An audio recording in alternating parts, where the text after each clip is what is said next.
Muito bem, queridos, boa noite a todos, a todas. Vamos a mais uma aula do curso de Fundamentação Filosófica da Filosofia Clínica, estudando juntos com a turma Emmanuel Levinas, princípios da fenomenologia, fazendo uma leitura comentada desta obra do Robert Sokolowski, Introdução à Fenomenologia, da Edições Loyola. Esse nosso trabalho já tem colegas como o querido professor Luiz Wenzel, que já estudou conosco essa matéria e, portanto, talvez seja repetitivo sobre vários aspectos, né? Mas paciência com nossa caminhada. Mas vamos lá.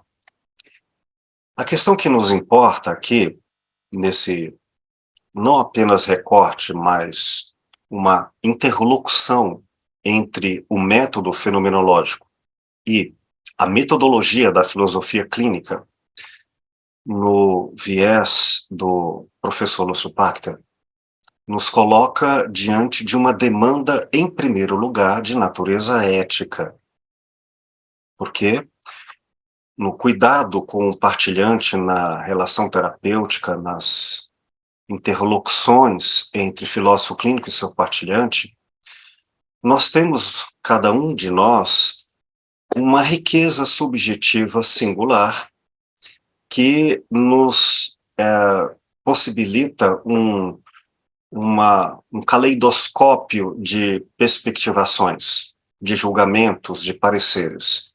No entanto, quando falamos em algo como filosofia, e quando fazemos inter-relações com outros saberes, como as ciências das psicologias, psiquiatrias e outros saberes da área psi, nós precisamos pensar na questão ao fundo que norteamos o nosso trabalho.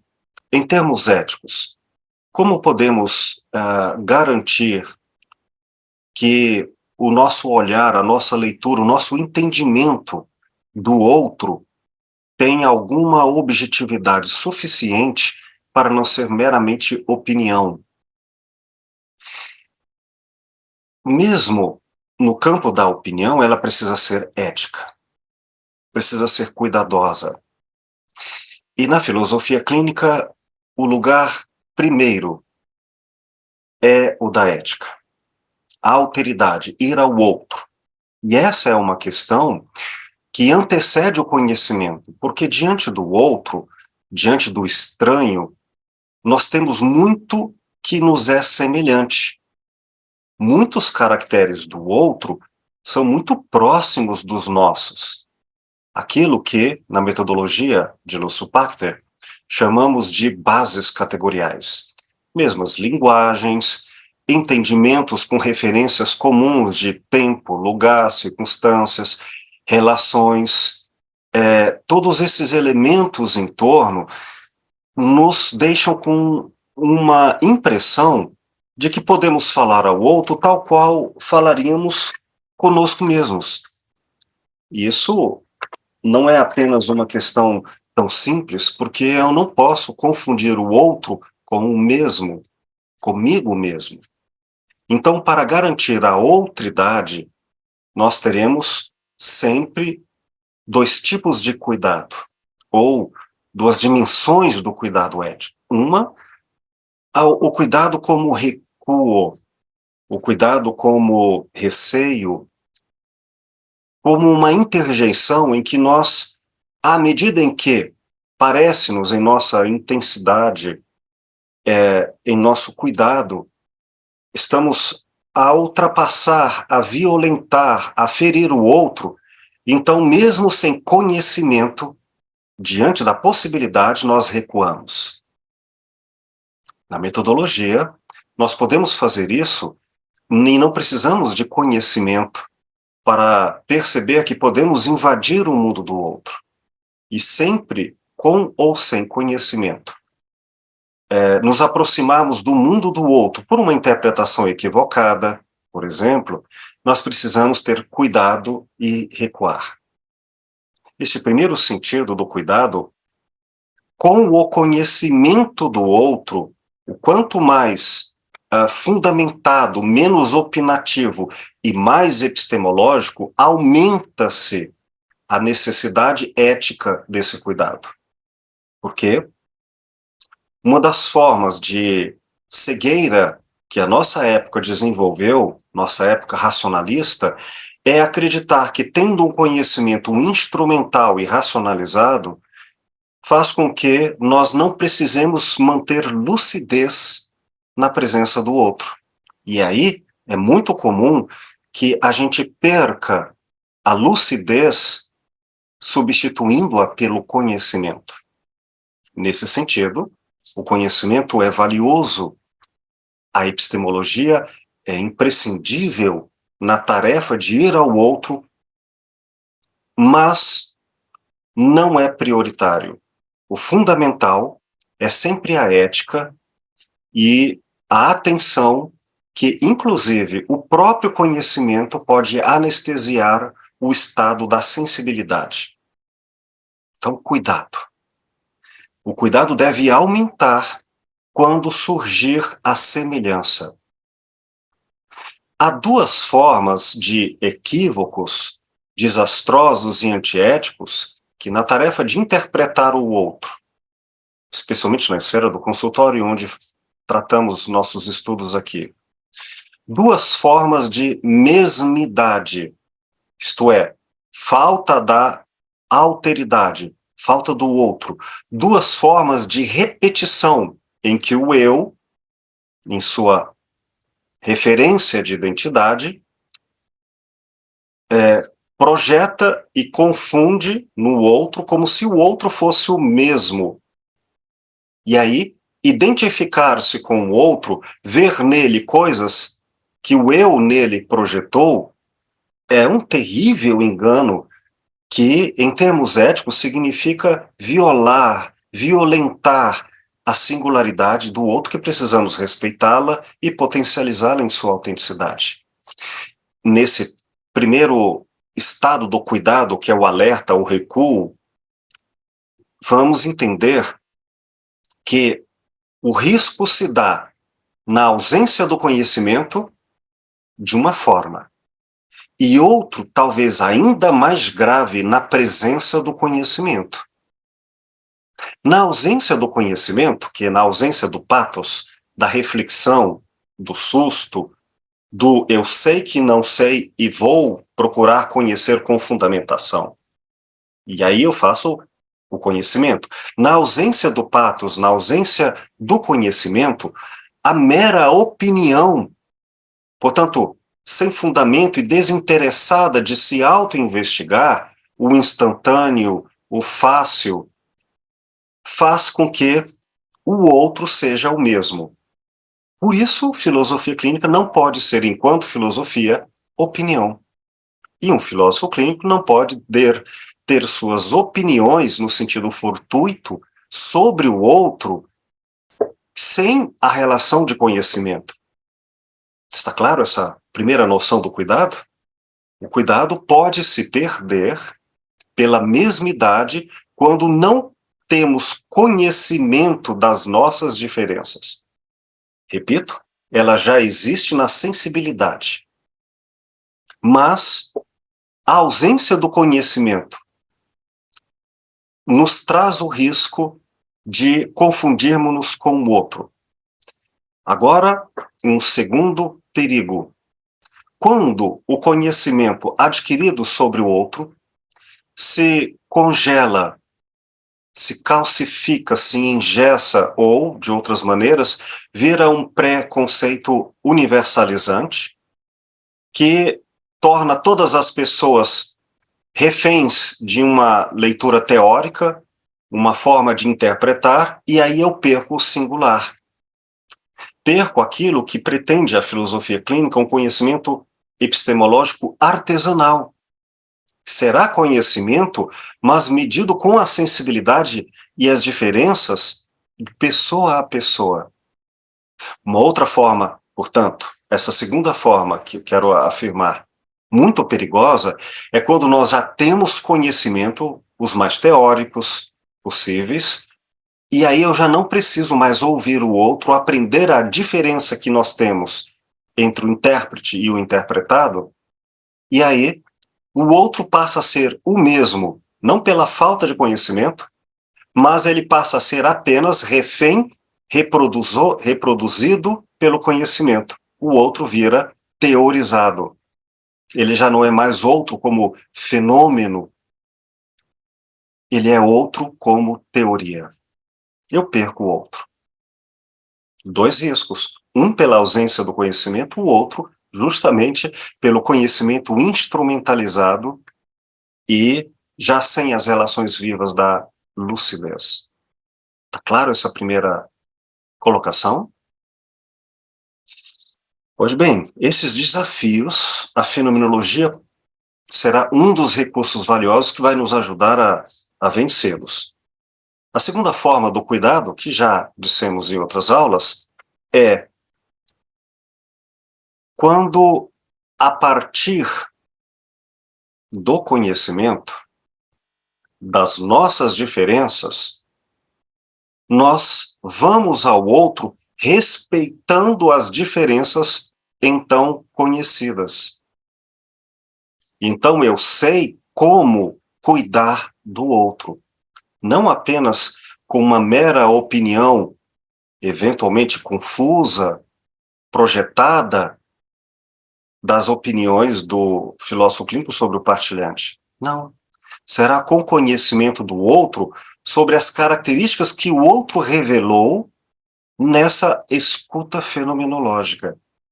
Conhecimentos que serão verificados que pertencem não ao filósofo clínico, mas ao partilhante em sua outridade.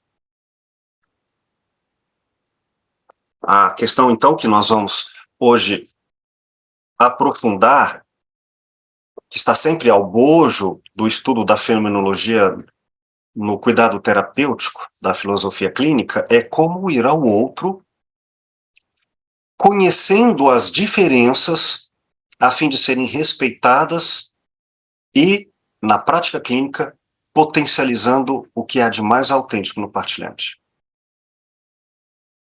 O cuidado como recuo e o cuidado como avanço. Questões desse preâmbulo? Alguma observação?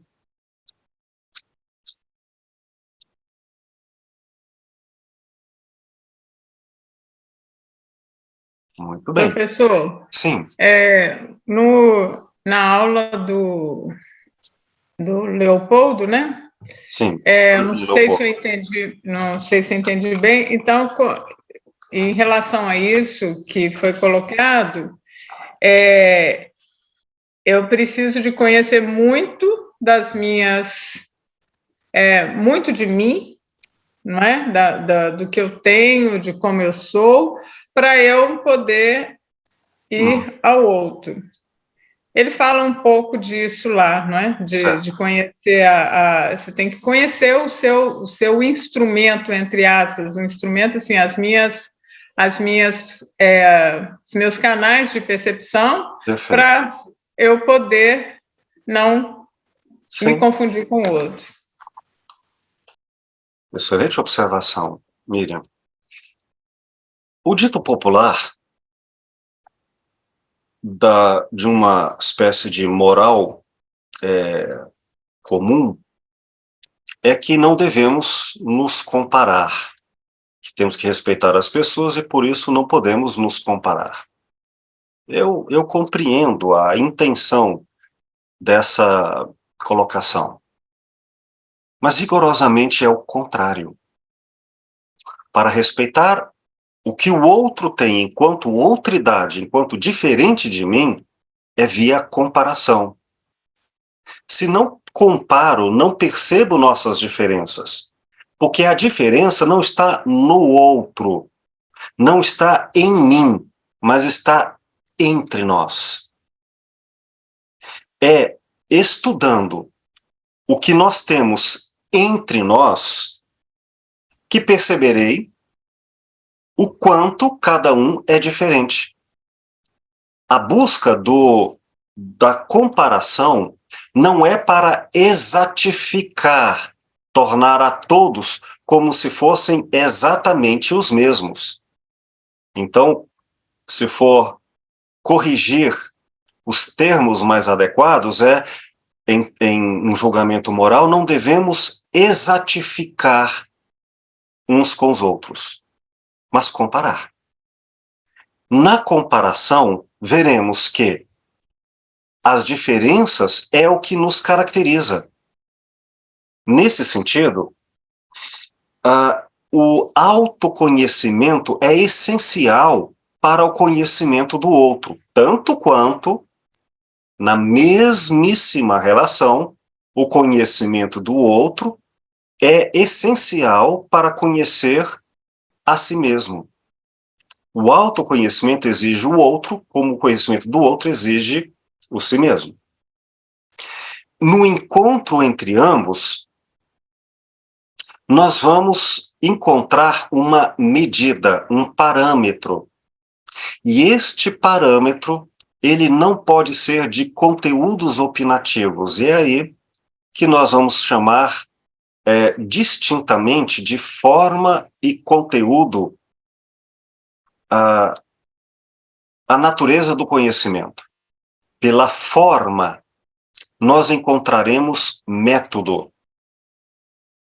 A forma, sendo universal, permitirá fazer uma ponte entre nós. Então, por exemplo, vamos usar uma métrica como uma régua, uma forma, uma medida, 1 metro, 1,50 m, 1,70 m, 1,80 m. Vamos usar os centímetros e metros para então qualificar. Esta pessoa tem 1,80 m, aquela pessoa tem 1,70 m.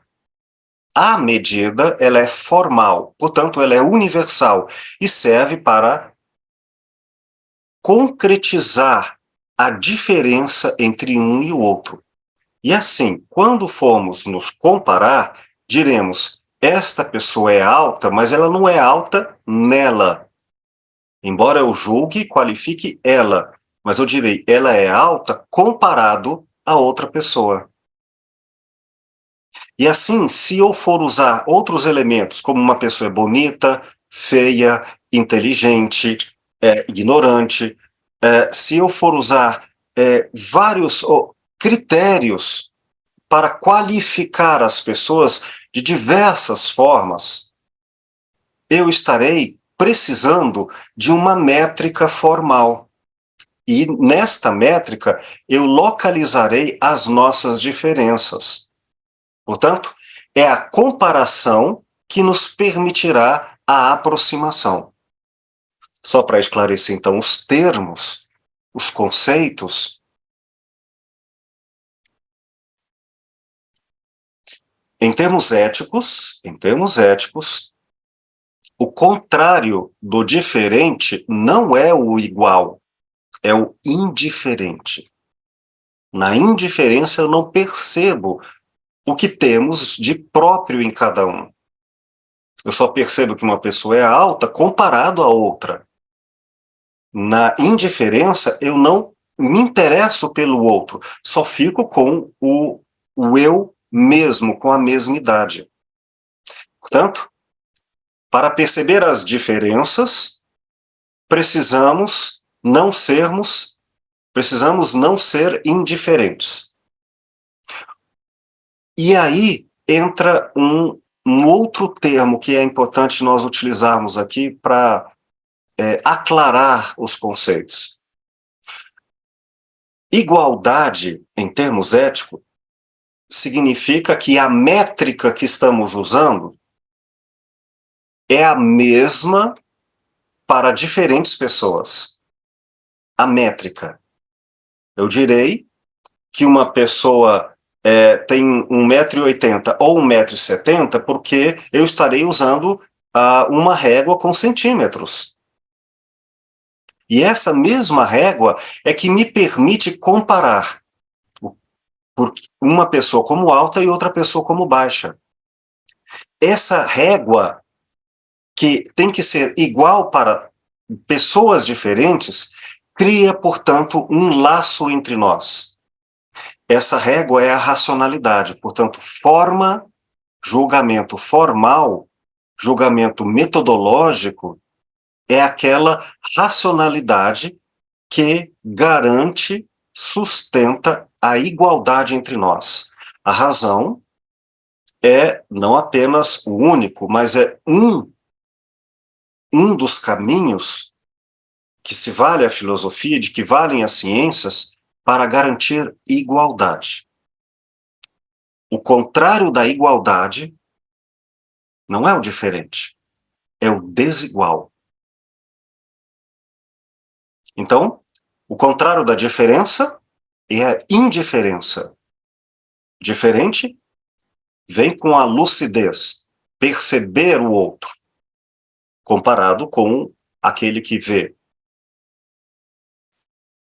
O contrário do igual, o que garante justiça, o que garante o reconhecimento entre pessoas diferentes com o mesmo parâmetro, com a mesma dignidade, com o mesmo valor. É o desigual que, então, faz com que uma medida seja usada para uns e já outra medida para outros. Por isso, a fenomenologia vai nos propor um conhecimento racional para julgar diferentes pessoas com igualdade.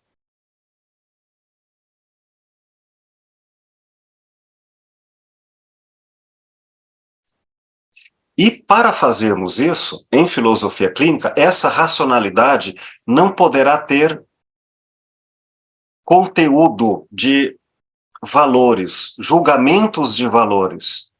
Ela terá que ser um julgamento formal, sem imputar nenhum tipo de prejuízo de interesse particular. Ou seja, quando formos aqui usando a fenomenologia para a prática da clínica em consultório, teremos que usar em se tratando da fenomenologia na prática da filosofia clínica. Teremos que usar de uma racionalidade que seja igual para todos os partilhantes. E não com alguns usar de um jeito e com outros não usar. Por isso, a metodologia iguala, garante igualdade de direito, de reconhecimento, de tratamento entre todos. Nenhum partilhante poderá ser tratado de uma forma melhor do que outro. Terá que manter igualdade. Percebe que a igualdade, em termos éticos, garante que o conhecimento que teremos sobre as pessoas, as mais diferentes, será com igual racionalidade, com igual conhecimento, igual fundamentação.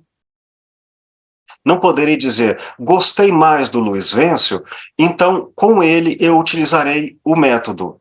Não gostei do Bertolino, já com este eu vou julgar pelas opiniões, com meus valores pessoais de interesse muito exclusivamente próprio. Não posso fazer isso.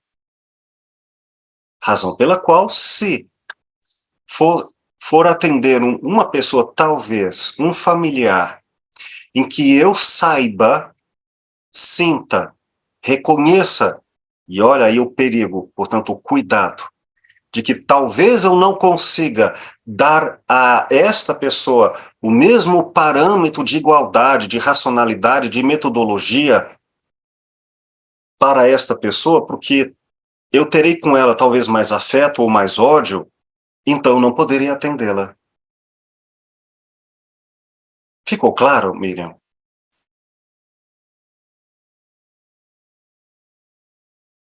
Ficou sim. Bom, então vamos falar sobre essa. Hoje vamos aprofundar sobre essa racionalidade formal, para sermos pessoas que respeitam a igualdade entre nós. Falamos na aula passada sobre o conceito de intencionalidade, que é um filtro de percepção que implica simultaneamente aquele que percebe com aquilo ou com aquele que é percebido. Significa que há um vínculo necessário, insubstituível, de implicação entre as características do objeto percebido como tendo sido pertencentes na capacidade de percepção daquele que observa. Para deixar isso com mais clareza, volto àqueles exemplos bem didáticos. Só posso afirmar que um objeto é vermelho pela natureza da vermelhitude, da vermelhidão do objeto, se eu tiver, como julgador desse tipo de objeto visual, uma capacidade correta, igual a todas as outras pessoas, de visibilidade das cores. E assim, por esse exemplo do que já falamos em aulas passadas, de acordo com o objeto, por assim dizer, que vamos verificar no mundo, nos outros, temos que ter o equivalente de percepção em nós. Não podemos agora nos dar o descaso ou o descuido de procurar um objeto com característica X através de uma percepção Y. Se se trata, por exemplo, de conhecermos as emoções de um partilhante, quem ele odeia, o que ele entende por ódio, quem ele ama. Se quisermos metodologicamente afirmar com conhecimento o que essa pessoa tem de diferente em relação aos dois parâmetros, ao filósofo clínico, é diferente, um é diferente do outro, e o que ele tem de diferente à referência padrão da sociedade que temos em comum, até para percebermos análises de culturas diferentes, que chamamos de bases categoriais. O que é diferente em relação à pessoa do filósofo clínico, o que é diferente em relação aos parâmetros comuns de uma época, de uma sociedade, como uma referência, para entendermos. Então, se eu quiser conhecer as emoções de uma pessoa, não posso eu fazer uma busca de interpretação a partir de valores. Eu tenho que procurar perceber o outro através da minha sensibilidade afetiva. Olha que eu usei um exemplo bem didático para a delicadeza da situação. Valor, muitos facilmente confundem com emoção. Um exemplo da diferença. E aqui é uma diferença de intencionalidade, portanto, diferença de filtros cognitivos distintos. Portanto, são de demandas de objetos de percepção distintos.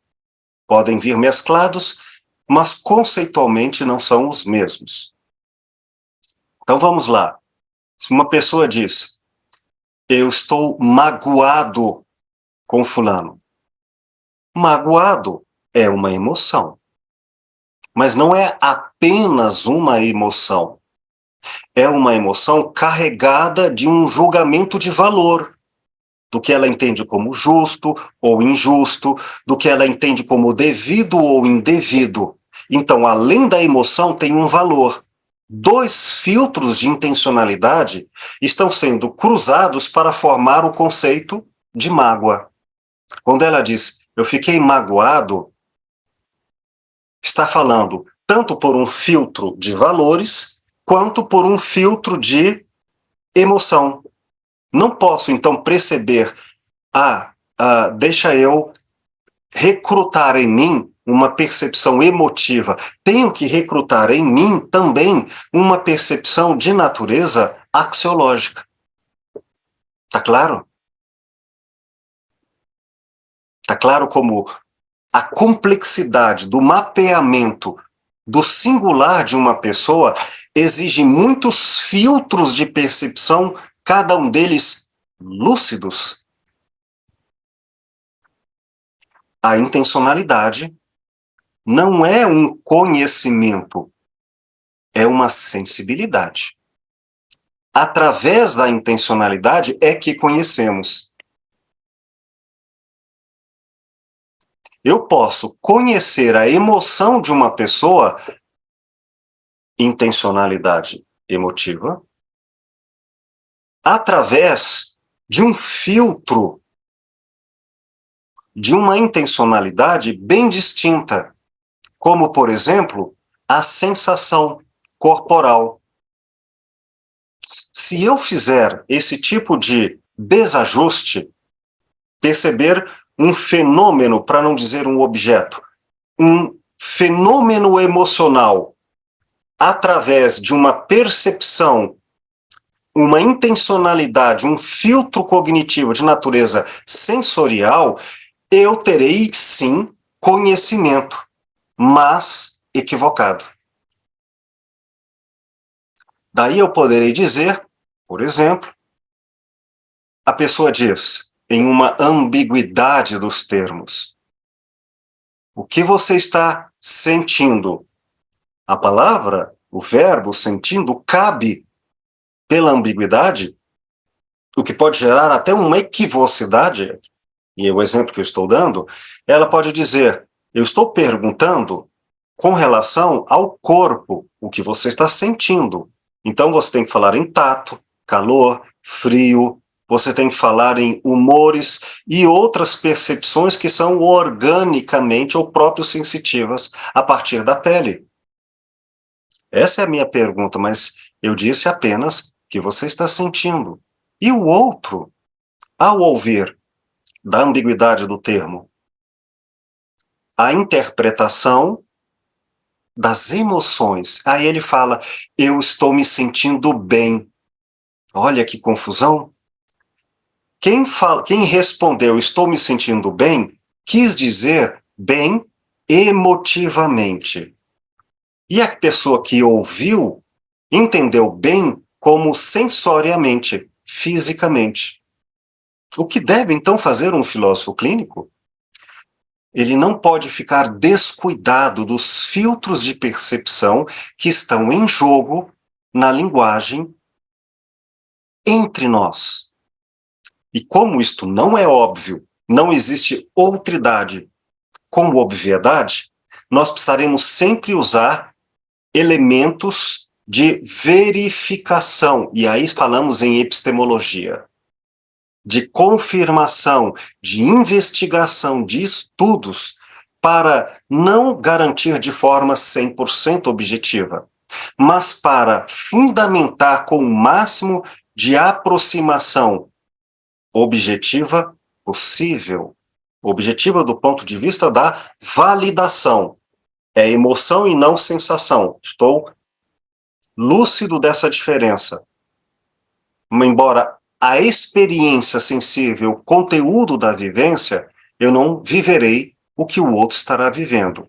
Mas o conhecimento validado epistemologicamente de confirmação me dará ao processo da chamada colheita da historicidade e todas as formas de interpretação que vão desde a lógica formal, a filosofia da linguagem, a hermenêutica, mas aqui eu uso a fenomenologia como a tessitura que vai nos dar método e fundamentação.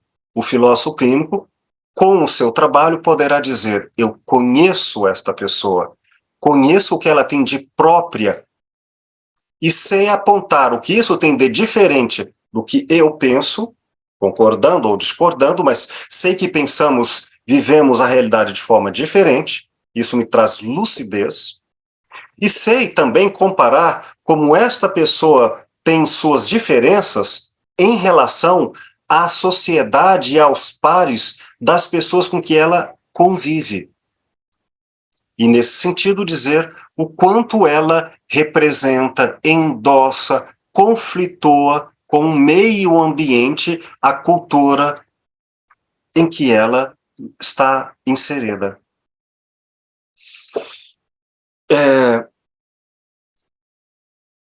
Consegui apresentar, ainda em reprise, eu sei que estou repetindo, mas consegui justificar, tornar justo a importância da fenomenologia na fundamentação investigativa da filosofia clínica, no processo ético de alteridade que o filósofo clínico deve ter para com seus partilhantes. Queria ouvi-los e suas questões.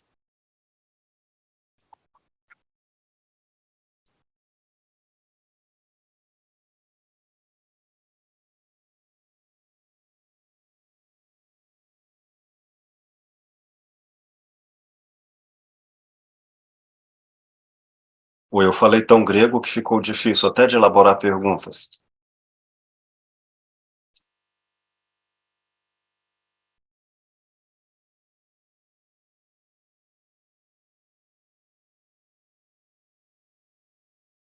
Bom, vou, sem validar se deixei mais claro ou mais confuso, vou seguir adiante. E, por favor, fiquem à vontade para colocar suas inquietações. Aí eu coloco as minhas e ficamos todos igualmente inquietos. Mas posso seguir adiante ou tem alguma dúvida pendente? Diz alguns aí com um joinha que podemos ir. Por favor, me apresentem com suas colocações, tá? A fim de eu não ficar tão verborrágico. Podemos então começar nossa aula de hoje? Vamos lá. Em continuidade, estávamos falando sobre a publicidade da mente. E o que isso quer dizer? Por publicidade, esse sufixo ad, do latim, quer dizer a essência de. Estamos falando sobre o conhecimento, a racionalidade, portanto, sobre aquilo que vamos depois chamar de verdade, não ser apenas a opinião de cada um. É verdade para mim, não é verdade para você. Como poderíamos dizer, eu gosto de morango. Uns gostam e outros não gostam. E duas pessoas que dizem igualmente que gostam terão gostos tão próprios que não poderão ser exatificados. Então, não estou falando desses aspectos intimistas de cada um. Ao falar em publicidade da mente, estamos nos aproximando de uma questão. É possível conhecer o íntimo, o subjetivo, a subjetividade, ou, em outra palavra para isso, o eu do outro, o eu de cada um, com conhecimento verdadeiro? Entendam? Verdadeiro, fenomenologicamente. Não é para dizer eu conheço a verdade do conteúdo, a verdade da experiência. Esta não teremos no método fenomenológico. A pessoa diz, eu gosto de morango, eu digo, eu conheço, eu sei que isso é verdade. Não pelo conteúdo, a experiência inalienável, incomunicável do morder e saborear o morango, isto eu não terei o conteúdo. quando eu me refiro à publicidade ou à verdade que eu sei que isto é verdadeiro, é em relação à forma. O conhecimento que eu tenho foi verificado, ele é validado, ele é coeso a partir de uma racionalidade. Por isso, vamos aqui a alguns trechos para nos aproximarmos dessa questão da verdade. Verdade metodológica, não verdade de conteúdo. A verdade metodológica é aquele caminho, método de investigação e confirmação que, uma vez apresentado como forma investigativa, em tese, nós estamos num campo sensível, não é a matemática, não é sequer uma área como ainda com espectros de indefinições como a biologia ou como a medicina. Estamos num campo ainda mais delicado e sutil, o campo da terapia. Então, quando falarmos em verdade, nós estaríamos utilizando uma epistemologia por aproximação. É o que chamamos de artesanal. Mas não significa que não possamos falar com conhecimento. Razão pela qual o filósofo clínico não é uma pessoa que dá opiniões ou pitacos na vida alheia. Ele procura ter conhecimento e de tal forma consubstancializado na metodologia que ele pode verificar sobre os olhares de outros colegas que, por aproximação, verão ao menos os aspectos mais importantes e determinantes de forma igual. Igual. Significa que se a Lúlia, o Sô, a Miriam, o Francisco, forem com a metodologia de Lúcio Pacta, deverão constatar que determinados aspectos são fundamentais no outro e provarem isso com conhecimento. Senão seria opinião. Para entendermos melhor isso, vamos aqui a alguns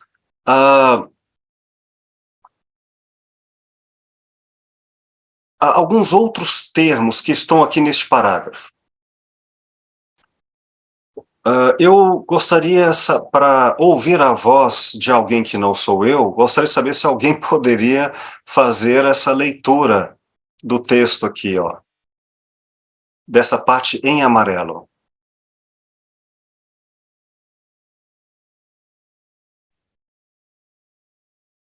Posso ler? Por favor. Uma das grandes contribuições da fenomenologia foi ter rompido com o predicamento egocêntrico, ter dado um checkmate na doutrina cartesiana. A fenomenologia mostra que a mente é uma coisa pública, que age e manifesta a si mesma publicamente, não apenas dentro de seus próprios limites. Tudo é externo, as noções mesmo de um mundo intramental e um mundo extramental são incoerentes. Obrigado, querida. Vamos lá. Não é que possamos afirmar com arrogância, conhecimento, suposto conhecimento, que não exista lá um mundo só da pessoa. Um mundo, tipo, tão íntimo que é só dele. Não é que isso não exista, mas que não é acessível a nós. Porque se é lá tão interior que não seja possível ter nenhuma forma de conversação com o chamado mundo exterior, aquilo não caberia, por exemplo, sequer na linguagem. E, portanto, não seria, de qualquer forma, possível de ser conhecido. Quando falamos em método, em conhecimento, é aquilo que conhecemos no outro, ou o fenômeno que se revela do outro, é justamente aquele que mais do que do seu íntimo, exclusivamente, por exclusão. Não.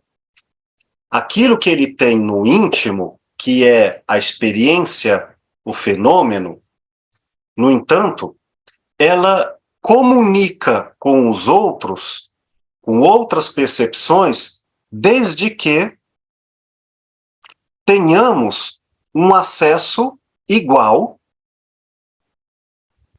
na intencionalidade. Significa que, em outras palavras, se uma pessoa tem mágoa de alguém, mágoa de alguma coisa, de uma situação, de de um acontecimento, e eu, um filósofo clínico, puder dizer, eu sei que esta pessoa está magoada, ou seja, tem conhecimento sobre o outro. É porque o sentido da mágoa está vinculado ao mundo. É mágoa da chuva, mágoa do pai. Então, o pai e a chuva existem no mundo. E mesmo que a pessoa fale, por exemplo, de um fenômeno, vamos dizer, de algo que não exista lá no mundo, numa primeira impressão, como a pessoa fala de um disco voador vinda do planeta XY, não, B612, o do Pequeno Príncipe. Ela diz, eu vi um disco voador. Mesmo que não haja esse disco voador em comum, tanto para o olhar do filósofo clínico, quanto para o olhar do partilhante que anuncia ter visto o disco voador. O fato é que a imagem mental de disco voador, o conceito de disco voador com características naturalmente próprias da imaginação dela, mas a ideia de disco voador, a ideia que é elaborada mentalmente, que seja, ela já é do mundo. Essa informação, essa elaboração, esse simbolismo já é do mundo, não é só dela. Nós já vivemos numa sociedade em que podemos pensar coisas como discos voadores. Uns mais altos, outros mais baixos, mas então falamos sobre algo que é do mundo, não é só dentro dela. E se é do mundo cultural, do mundo imagético e até do mundo físico. O mundo significa toda essa relação de conexões que diferentes pessoas terão ao modo próprio, mas que o filósofo clínico poderá acessar. Nesse sentido, absolutamente tudo que é linguagem, passível, portanto, de comunicação, passível, portanto, de representação simbólica ou imaginária, passível de tradução em signos, então falaremos de algo que, apesar de ser vivido numa espécie de lá dentro, sim, o conteúdo é dela, da vivência dela, mas o fenômeno, a percepção, é tanto dela quanto do filósofo clínico. E aí ela viu o disco voador de uma maneira, o filósofo clínico viu, entende disco voador de outra maneira, mas é possível o mundo em conversação tanto com o partilhante quanto com o filósofo clínico. Então, se conhecermos bem o mundo e as possibilidades de mundo, teremos já um passo, ou melhor, um antepasso para conhecer o partilhante. E é por isso que Lúcio Tacto nos oferta a necessidade, aliás, um imperativo de estudarmos, além da escuta do partilhante, estudarmos a cultura, as bases categoriais no qual essa pessoa está inserida.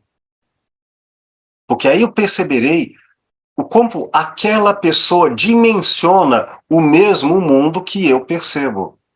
E se ele percebe algo que eu não percebo no mundo, ao menos, se pudermos falar em conhecimento, será de alguma forma percebido por mim.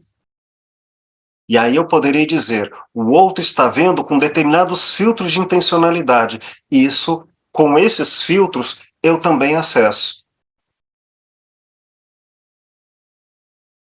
Está claro a ideia de que o dentro e o fora não fazem sentidos na linguagem?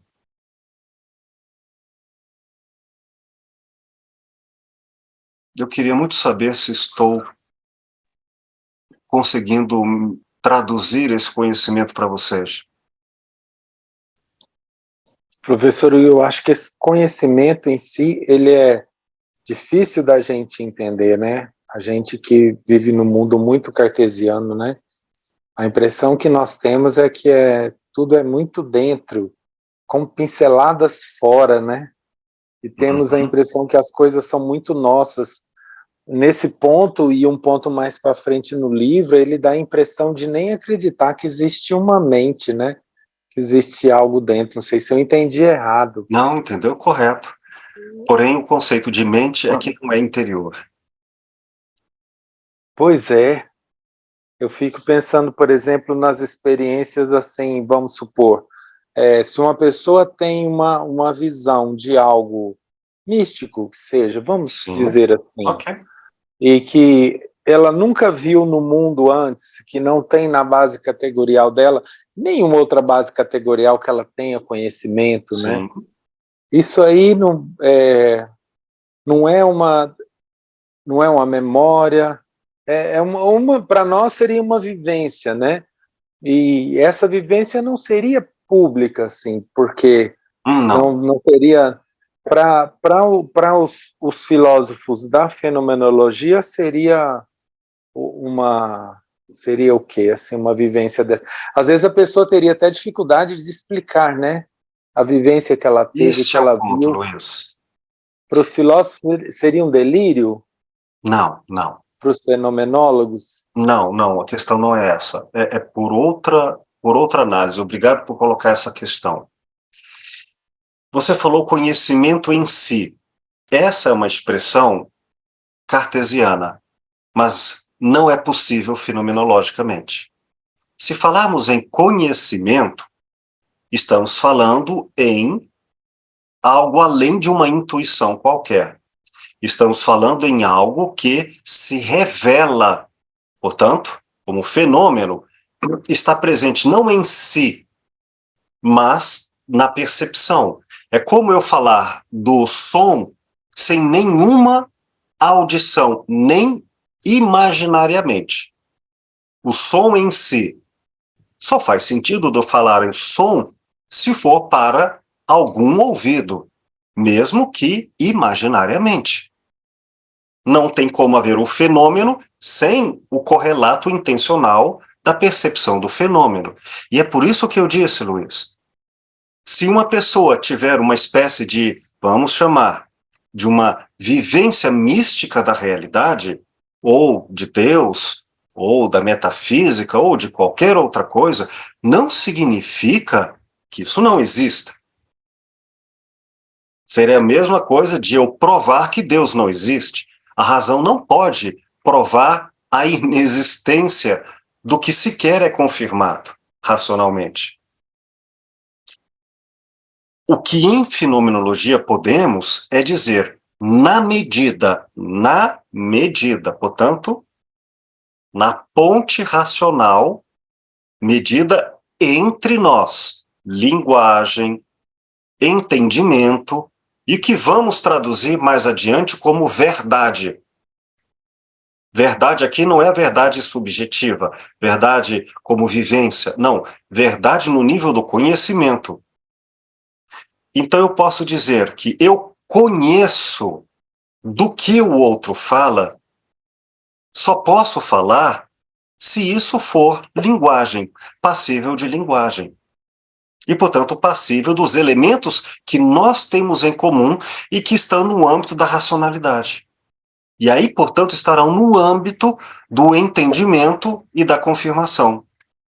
Então, o erro fenomenológico, ou melhor, a limitação fenomenológica é que ela só pode falar daquilo que for verificável. Mas não quer dizer que não existam coisas que não sejam verificadas, apenas não terão caráter que chamaríamos de verdade. É uma experiência, só não é passível de ser afirmada como verdadeira ou falsa. E existem fenômenos dessa natureza? Sim.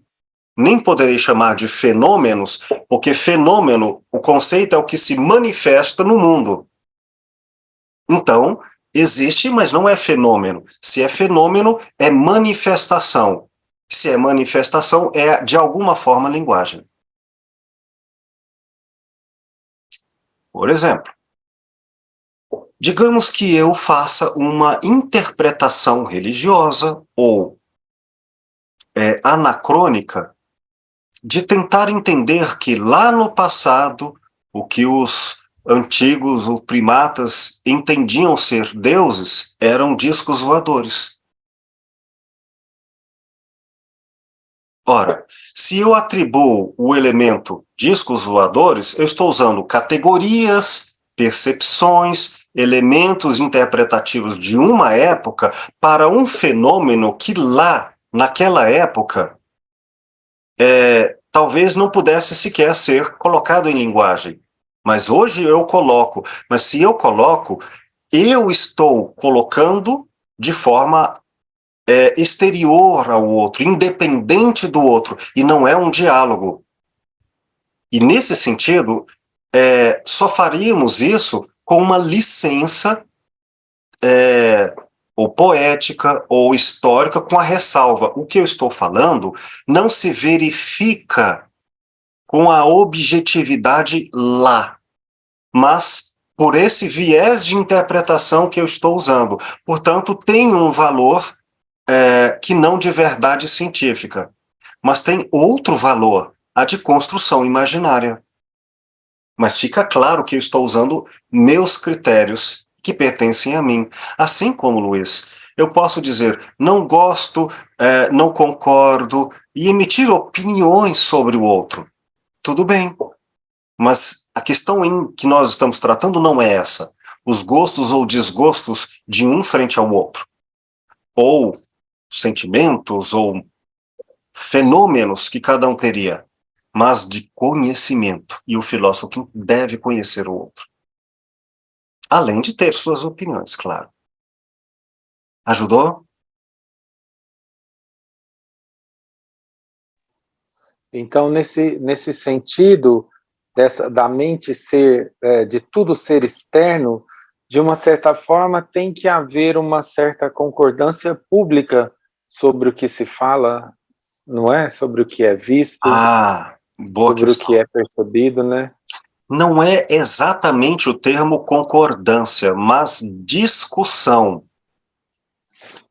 Se eu discordar metodologicamente do fenômeno, você diz que é X e eu digo que é Y, isso tem que estar no mesmo campo da racionalidade até para haver discordância. Porque se for cale a boca, porque quem sabe sou eu, não é racionalidade. Mas se eu provar que o seu erro, sua percepção ou está errada, ou não utiliza exatamente o mesmo filtro, portanto, exatamente o mesmo método que eu, naturalmente se explica racionalmente que não tendo o mesmo ângulo, teremos fenômenos diferentes, interpretações diferentes. É o que acontece em concorrentes psicológicas. Olham para o outro E entendem de forma diferente, porque não estão usando os mesmos filtros de interpretação. E isso, apesar de ser discordância, igualmente é racional e igualmente é fenomenológico. E ainda estamos no espaço da verdade, mesmo ante a discordância. Há coisas que, de um filósofo clínico, frente a um colega, numa troca de ideias sobre um partilhante em comum, por exemplo, que serão passíveis e deverão ser passíveis de discussão, de fundamentação. Outras serão de tal sorte, de tal intuição, que não passarão pelo método, porque não serão públicas. Não quer dizer que não serão existentes, mas não serão racionais, ou não serão linguagens traduzidas enquanto filosofia.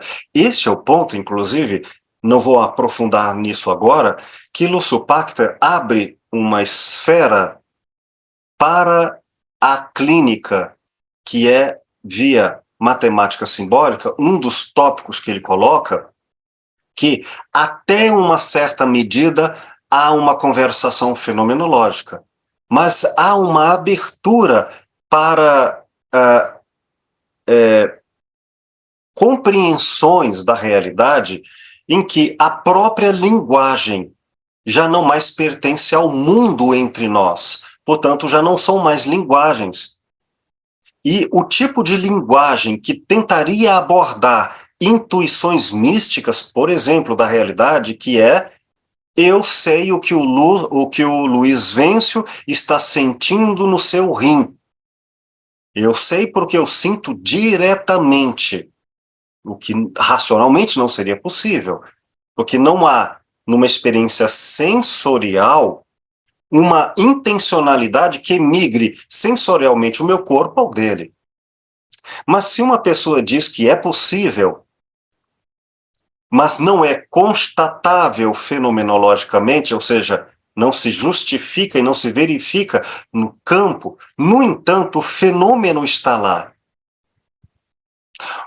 E aí, uma das formas de conversação possível se faz através de elementos que partem para a metafísica e que, ao falarmos em linguagem, vamos usar metáforas, vamos usar caminhos que vão implicar em um salto intuitivo.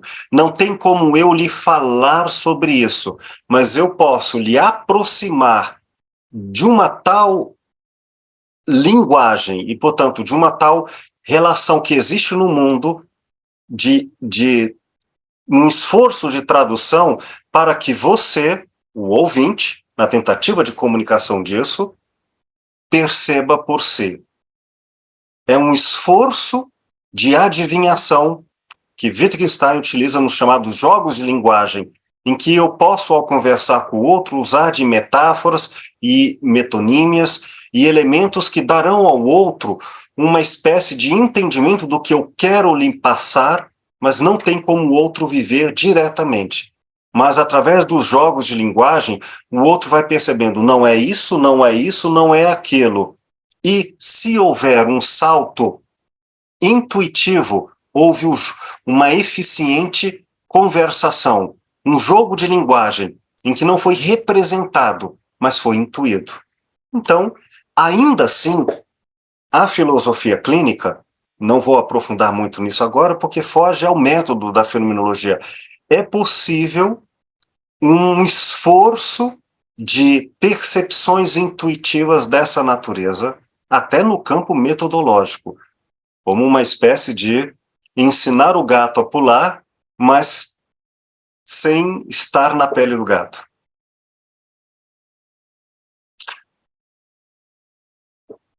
Muito bem. Eu acho que esse conceito já está claro. Repito, Estou aberto para vocês fazerem suas considerações. Quem gostaria de fazer a leitura, então, desse trecho agora em amarelo?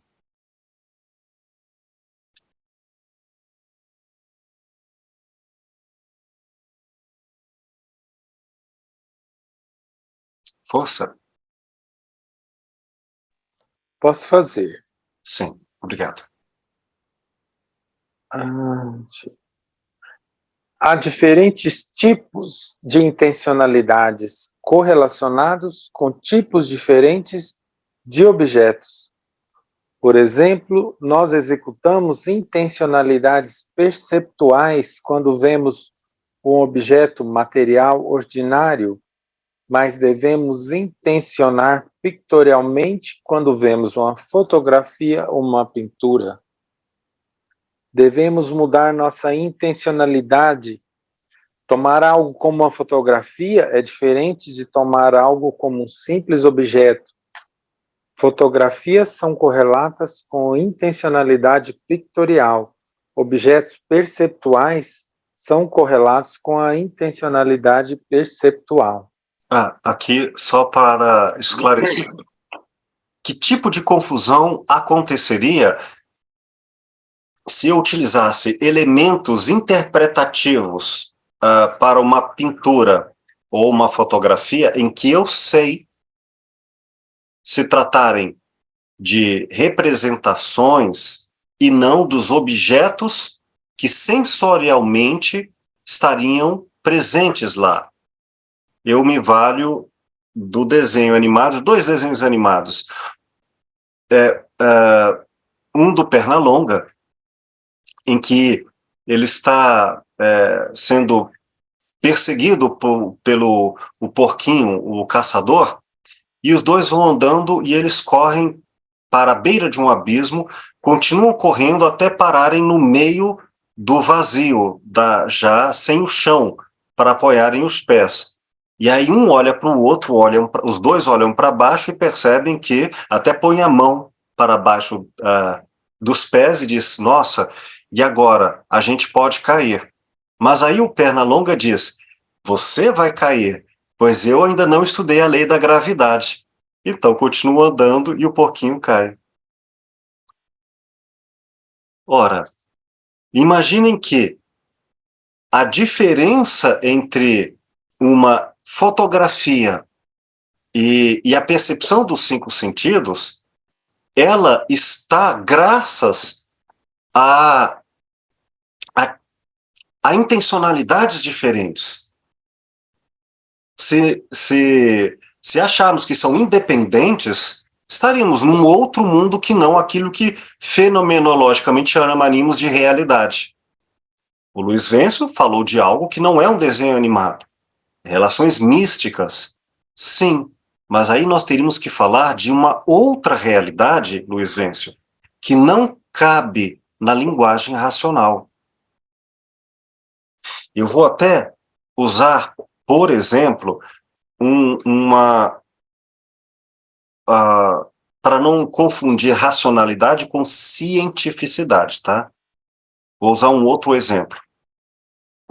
Mas antes, o outro desenho animado que eu estava me referindo era o Papaléguas perseguido pelo coiote. O coiote desenha na rocha, na parede, uma continuidade de um túnel da estrada, e sabendo que o Papaléguas iria bater na rocha, achando que era uma pintura bem feita com um fundo tridimensional, dando essa ilusão. Mas o Papaléguas não é que ele entra de fato no desenho e o coiote corre atrás e bate na rocha. A realidade não se comporta de forma diferente, porque é a mesma. E nesse sentido, que a intencionalidade, ela é diferente para os objetos, mas os objetos serão os mesmos. Bom, Luiz, se você que é um espírita, se for observar, por exemplo, os romances espíritas, eles vão falar sobre coisas que não são experienciados pelos 5 sentidos corporais, porque, do contrário, não seria um chamado fenômeno mediúnico, mas seria igual a todas as pessoas. Está se dizendo, em outras palavras, que a mediunidade seria um tipo de intencionalidade real, possível, mas que só poderíamos falar fenomenologicamente se todos tiverem os mesmos filtros de intencionalidade mediúnicos. Não sendo isso possível, não quer dizer que ela não exista, mas exigiria que outros tivessem igualmente para verem as mesmas coisas, tocarem nas mesmas coisas. Mas vamos falar especificamente dos livros. Espíritos, colônias, casas, voos. Tudo isso, ainda que se refira a um outro mundo, tem descrições cujas características são todas sensoriais. O espírito voou. Ora, o elemento do voar e o do não voar estão aqui passíveis da tridimensionalidade. O espírito se sentou, ele está mais leve. A emoção estava pesada. Não, a emoção estava leve. São metáforas sensoriais que são públicas, todos nós temos acesso. Apenas estão construídas em uma história que muitos poderão chamar de ficcionais. Porém, a linguagem é tão racional que qualquer pessoa, ainda que discorde, compreenderão. Portanto, estão no âmbito da racionalidade. Eu estava me lembrando, professor, exatamente disso, desses livros, num outro ponto. Lembrando, por exemplo, de André Luiz, quando ele vai tentar descrever determinados fenômenos lá do plano espiritual, e ele diz que ele não consegue descrever por falta de elementos de analogia. Então, assim, foi não são fenômenos. Assim, porque assim, a parte que eles têm em comum com a gente, como você citou, né, as construções, o transporte público, um carro, um ônibus, ou não sei o quê, moleza. E tem momentos no livro que a gente percebe nitidamente a agonia dele de tentar descrever algo que nós não temos aqui publicamente no mundo. E ele praticamente não consegue e desiste. É isso aí. Então, de novo, não é porque não seja uma experiência verdadeira num sentido, digamos, íntimo, ou de outra realidade, mas não é linguagem. Continue a leitura, querido, terminando o parágrafo. Ande aqui para mim, está cortando. Ajuste a tela, por favor, diminuindo assim.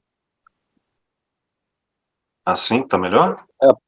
Eu não estou percebendo ainda a margem esquerda. Está fora da minha tela aqui, eu não sei isso assim porquê. É o mesmo para todos? Vamos aqui. Eu consigo mexer aqui no meu celular. Eu que devo ter mexido. Tá ótimo. Então eu li até perceptual. Vamos lá. Ainda outro tipo de intencionalidade está agindo quando tomamos algo por ser uma palavra, outro quando recordamos algo, e outros, novamente, quando fazemos juízos ou classificamos coisas em grupos. Esses e muitos outros tipos de intencionalidade necessitam ser descritos e diferenciados uns dos outros. Além disso, as formas de intencionalidade podem ser entrelaçadas. Muito bem, muito obrigado. Lúcio Pachter constrói uma metodologia que, junto a outros métodos filosóficos, uma metodologia com vários métodos. Repito, ainda que de uma forma informal, de uma forma leiga, não técnica filosoficamente, se possa dizer que em filosofia clínica existem vários métodos. Mas, digo eu, isso seria impreciso. Existe uma metodologia que contém diferentes métodos. Um deles que vai lidar com percepções, com pareceres metafísicos de uma construção da realidade, como conversamos há pouco com o Luiz Wenzel, chamamos por via matemática simbólica de um estruturalismo sistêmico, metafísico, etc. Mas, quando falamos em metodologia, Lúcio Pachter utiliza numa estrutura de pensamento com 30 tópicos que entretecidos, entrelaçados, imbricados entre si, formam uma malha intelectiva. Se tivermos uma competência fenomenológica de perceber cada um desses filtros, estrutura de raciocínio, busca, paixão dominante, semiose, significado, armadilha conceitual, sensorial e abstrato, emoções, prejuízos, como o mundo me parece, etc. Todos esses elementos muito distintos, o quanto racionalmente, o quanto com conhecimento possíveis de serem apreendidos de forma metodológica, nós teremos o desenho, o conhecimento, e aí vamos atribuir o que mais à tarde vai ser mais aclarado no método, como conhecimento de verdade. E aí nós poderíamos, sim, endossar a ética. Eu conheço o outro, antes eu já tinha respeito com o fenômeno que desconheço, o infinitamente outro. Mas com o conhecimento, eu tenho um cuidado ainda maior, ainda mais gentil, ainda mais amoroso, ainda mais adequado ao modo de ser do outro. Lembrando que em fenomenologia, lembrando que em alteridade, o cuidado pode se distrair, pode ser perdido. Quando procuramos cuidar do outro e o conhecimento que deveria potencializar o conhecimento ético, aí é a redundância que eu quero enfatizar. A ética que deveria ser potencializada com o conhecimento, transformando-se em conhecimento ético, pode ser, se não houver cuidado, se houver perdida a lucidez, e em Lúcio Pachter é o estado do pathos, da alteridade, não é difícil que, com um certo e bom conhecimento, um filósofo clínico perca a alteridade porque ele já acha que sabe sobre o outro. Em seus conhecimentos ideológicos, científicos, filosóficos, quaisquer. Tá claro, gente?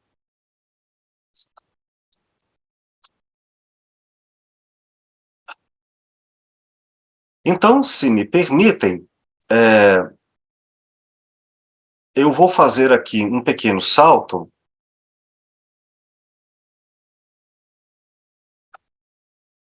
sabendo que Não, antes desse salto, vamos apenas a um pouco mais do que já vínhamos falando, porque esse exemplo é bem didático. Quem gosta de fazer a leitura?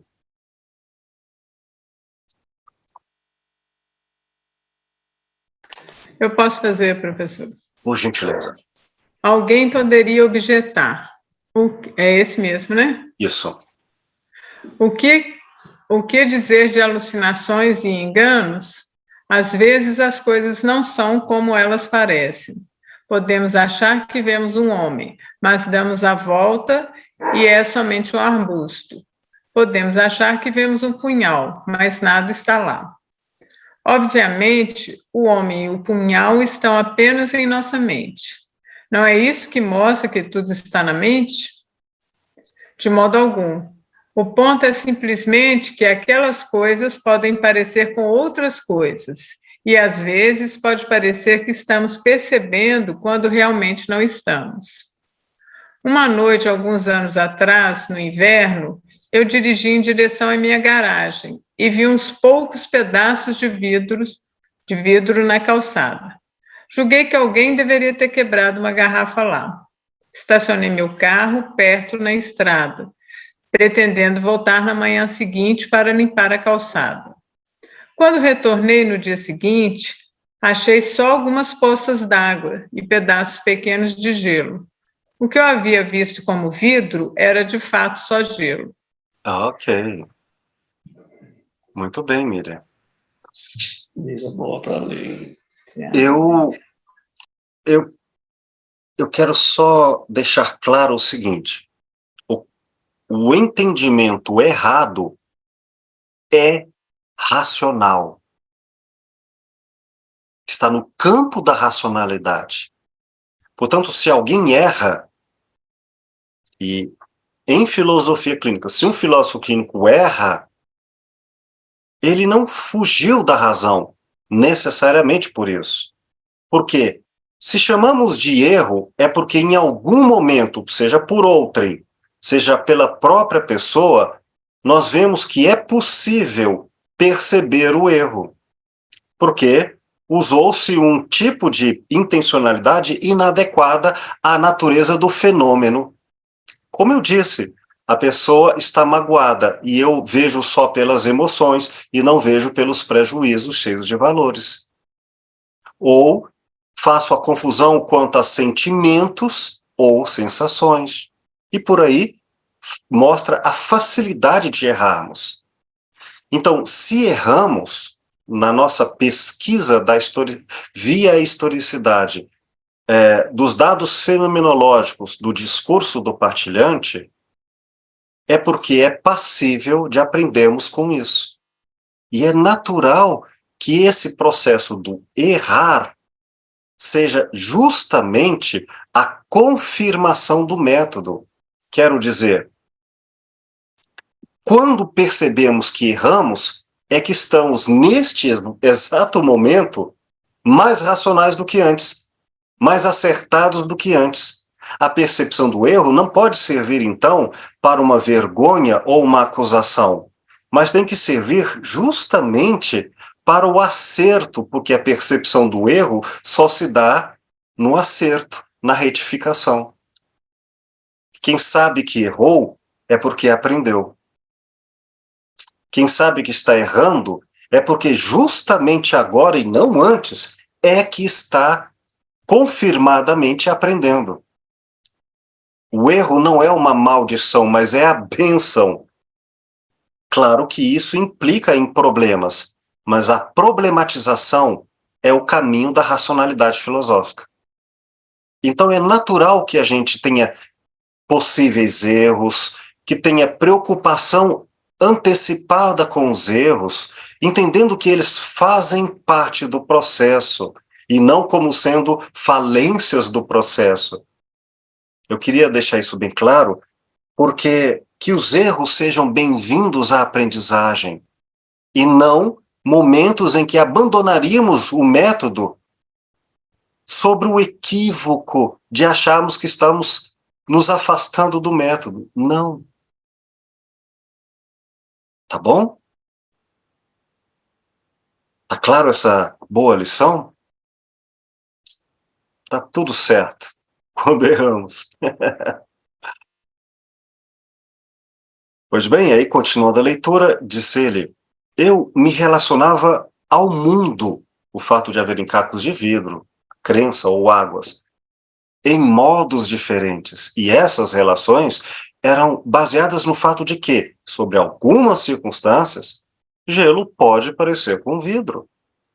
Tudo, inclusive o vidro, o erro, e o gelo é público. Os enganos são algo público. Olha que interessante. Via metodologia, o erro não pertence ao filósofo clínico, que procedeu errado apenas. O erro pertence à metodologia. Olha que interessante. Não porque a metodologia estará errada, porque uma correta, uma bem fundamentada metodologia vai nos mostrar o erro. Não é erro porque um errou simplesmente. É erro porque só sabemos a diferença entre o certo e o errado se a metodologia for bem fundamentada. E é por isso que a clínica didática faz com que aprendamos com os erros, não porque eles são malditos. Aprendamos com erros porque percebê-los é reforçar o método. O erro aqui não é o inimigo do conhecimento, é o reforço do conhecimento.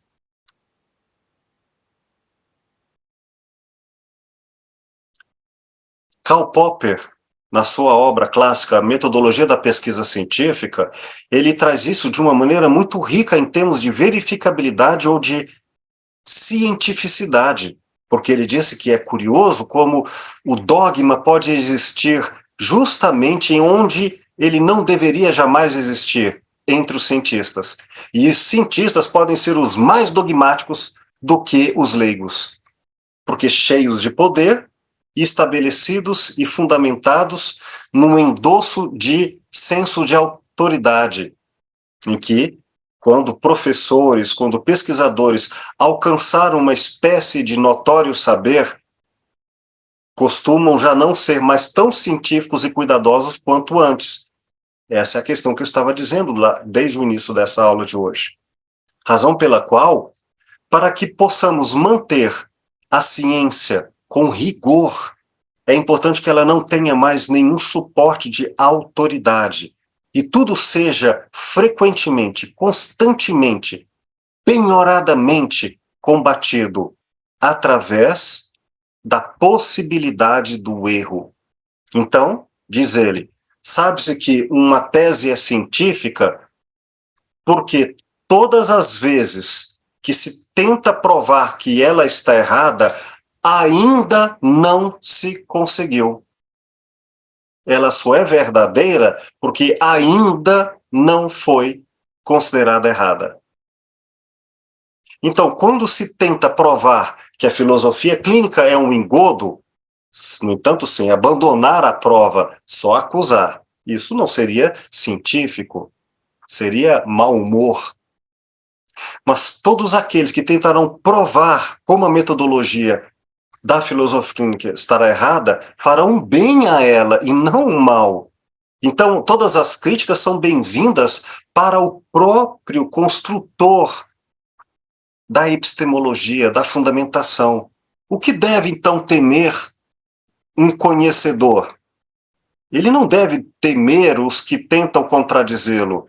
Ele deve justamente agradecê-los, para que ele não caia na falácia de apelo à autoridade, como se o filósofo clínico, por exemplo, em nosso caso, fosse já garantido porque se tornou uma espécie de reverência. É o perigo que também Max Weber chamou dos chamados líderes carismáticos, em que nós o adoramos e não mais os questionamos. E um professor de filosofia clínica que vai formar colegas em futuros filósofos clínicos deve ser, por excelência, o mais humilde. Não porque tenha menos conhecimento, mas porque é aberto às críticas internas da própria filosofia clínica e externas de outros saberes. O filósofo clínico só se confirma e se funda no diálogo, e o diálogo é público. O erro é público, os enganos são algo público. Está claro?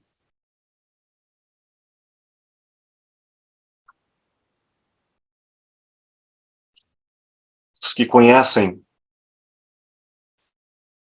o nosso querido professor Lúcio Pachter, mostra como ele, justamente ele, é o primeiro a abrir as críticas, a a receber e questionar a própria filosofia clínica sem colocá-la num pedestal de adoração, nem à filosofia clínica, nem a ele como filósofo clínico, para provar que estamos certos aqui.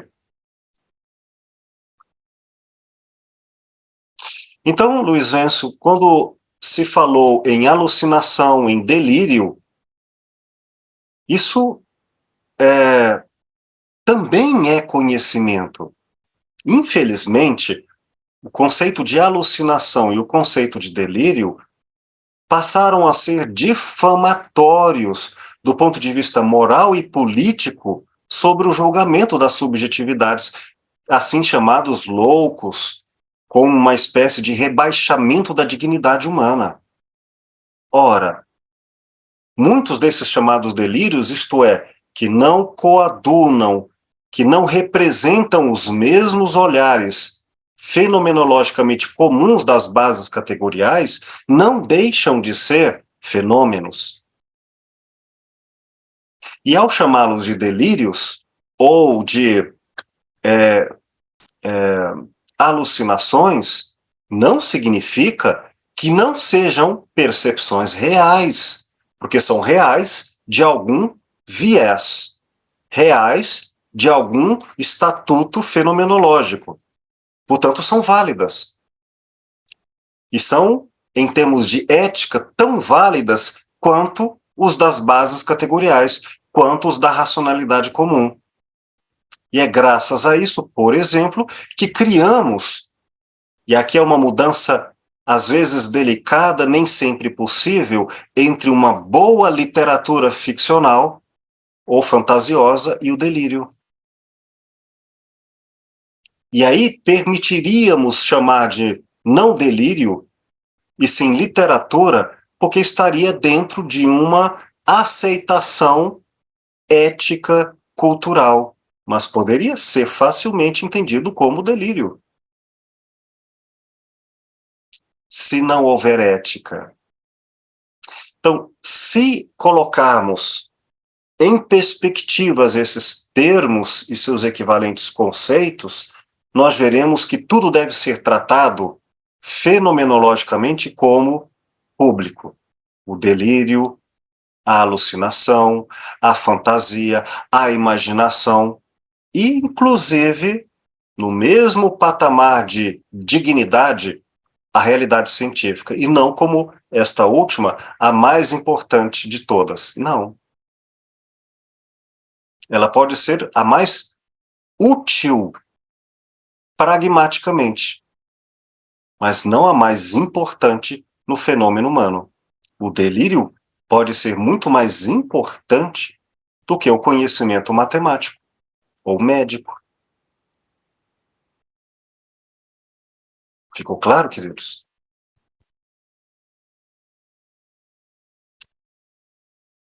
Considerações. Nada é mera aparência, nada é só um fenômeno, só uma tudo é real. Tudo que é linguagem, tudo que, portanto, é dito pelo partilhante, tudo que é trazido ao consultório tem a mesma realidade e dignidade de todo e qualquer outro fenômeno. Não podemos qualificá-los hierarquicamente como uns dignos e outros não. Ah, isso é coisa de criança. Antigamente, histeria era coisa de mulher, sabe?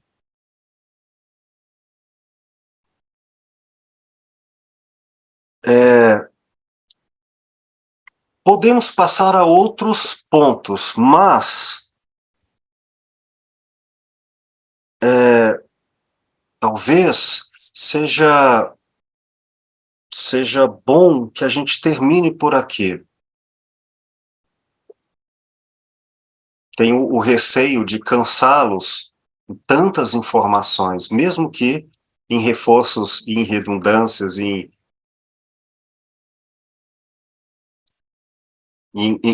cuidados de aclaramento. O que vocês acham? Muito conhecimento, muita coisa Muito pública. denso.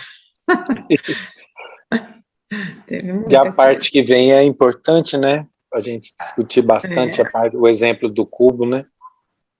Isso. Uhum. Então, eu quero apresentar no nosso próximo encontro, espero que esteja sendo rico para vocês, para mim é a oportunidade dessa partilha, e sei que no consultório, na prática clínica de consultório em filosofia clínica, é fundamental ter uma boa compreensão do método fenomenológico no olhar da filosofia clínica. Por isso, o cuidado, a cautela. Mas gostaria de ouvir de todos suas considerações finais da aula de hoje, orientações, sugestões, pareceres.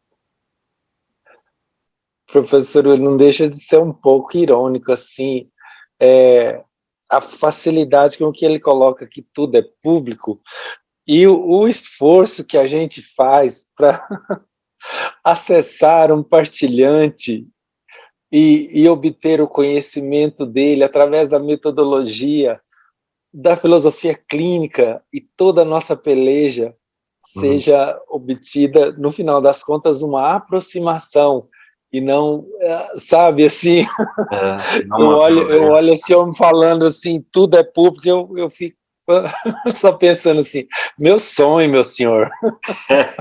Mas ficou claro agora. Ficou.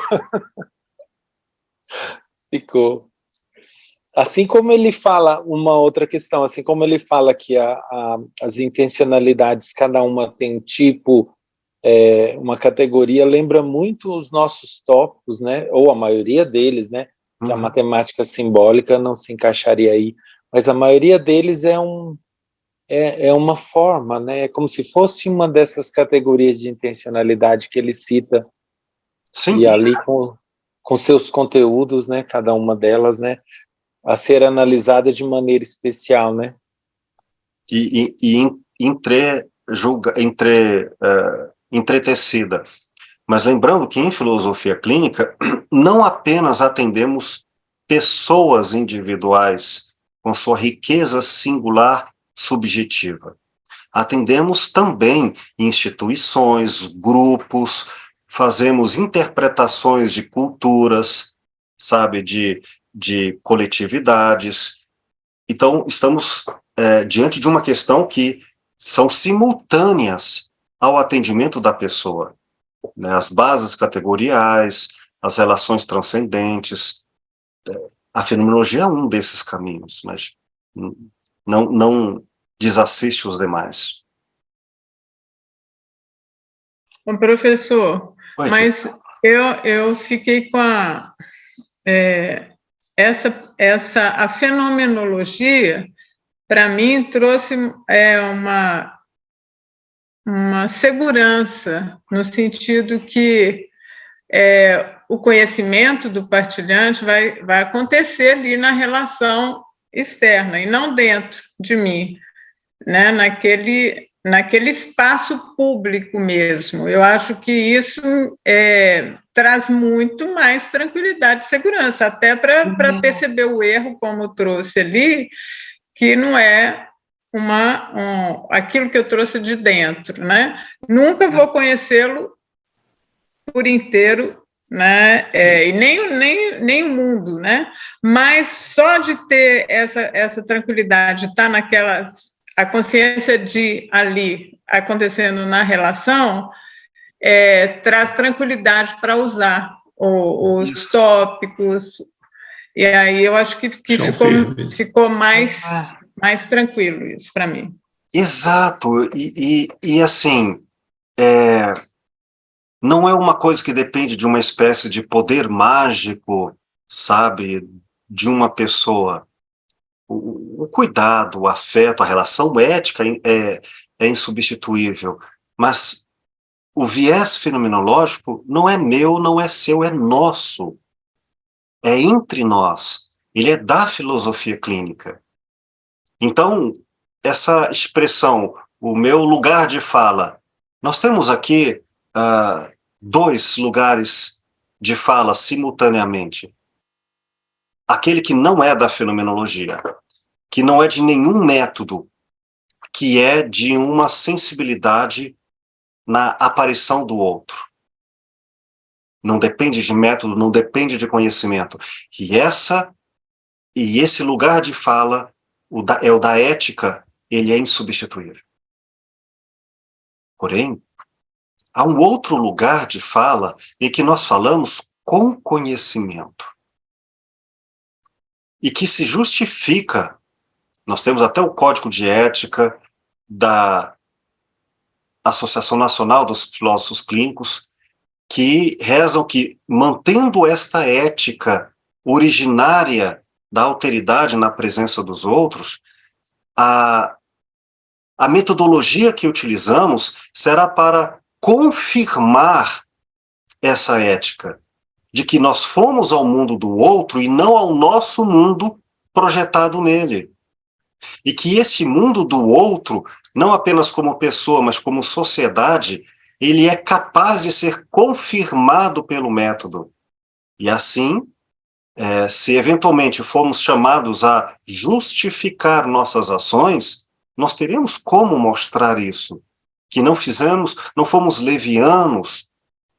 Quer dizer, nós temos conhecimento para mostrar um caminhar que qualquer outro, de forma muito aproximada, entenderia os procedimentos feitos porque respeitaram o outro.